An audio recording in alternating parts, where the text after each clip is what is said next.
Think about how you deal with the world around you. You have friends, you have rivals, people you cooperate with. You have a strategy, right? Well, countries are pretty much the same. And we call their grand strategy foreign policy. So, what does that actually mean? Let's get into it. At its core, foreign policy is basically a country's official game plan for how it deals with the rest of the world. It's how a nation handles everything, from trade deals and diplomatic talks to building alliances and, sometimes even making that huge decision about war and peace. But here's the thing. This definition isn't set in stone. In fact, there's a really fascinating debate over what foreign policy is really all about. Let's start with one perspective from Hans Morgenthau, a classic realist. For him, it all boils down to one thing: power. He saw foreign policy as the art of using the state's muscle to push its own national interest, period. It's a very pragmatic, self-first kind of view. Then you've got Henry Kissinger, who really zooms in on the strategic angle. He argued that foreign policy isn't about feelings or gut reactions. No way. It's a cold, hard, calculated look at your national priorities. It's like a chess game, not a shouting match. The goal is to carefully weigh your options and make the smartest possible move for your country. And that brings us to a much broader take from Jawaharlal Nehru. He reminds us that a country's foreign policy isn't dreamed up in some isolated room. It's the result of everything happening inside its borders: its economy, its politics, its society, plus everything happening outside. So from this angle, you just can't understand a nation's global strategy without understanding what's going on at home. So, in this explainer, we're going to journey through all of these ideas.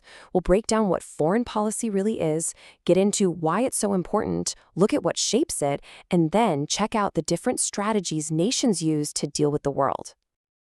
All right, first up, let's really nail down the core characteristics that define any foreign policy, no matter which country we're talking about.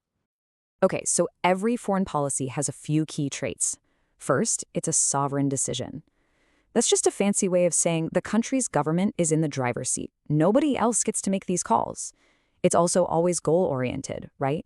It's aiming for real things like better security or a stronger economy. And this is crucial. It has to be dynamic. I mean, think about it. A country's strategy might have to change overnight because of an election somewhere else or a sudden crisis. A policy that worked yesterday isn't guaranteed to work tomorrow. So this brings us to a really basic question. Why do countries pour so much time, money, and energy into all of this?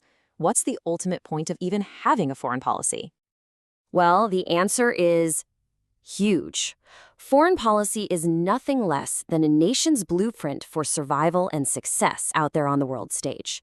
It's all about navigating a really complex and, let's be honest, often dangerous world. And its roles are absolutely vital. It maintains national security, not just by having an army, but by creating alliances like NATO to form a united front. It helps grow the economy by striking trade deals that open up new markets for its goods. And look, in our world today, it's the only way we can tackle huge global problems. No single country can stop a pandemic or reverse climate change on its own. It takes coordinated action. And all of that is guided by foreign policy. So you can think of it as a two-sided coin. On one side, it's about protection, defending your people, your economy, your values. And on the other side, it's about projection, building your influence and your reputation in the eyes of the world. Okay, that all sounds great in theory, but how does a country actually come up with its foreign policy? What are the ingredients that go into this incredibly complex recipe? That leads us perfectly into the key determinants. These are all the powerful forces, both inside and outside a country, that shape and limit a nation's choices on the world stage. A whole bunch of factors are at play here. Geography is a huge one. I mean, an island nation is going to have totally different security concerns than a country that's landlocked. Of course, economic and military strength determine how much clout a country has, but you also can't forget about things like the ideology of its leaders, the pressure from public opinion, or even what the entire international system looks like at that moment.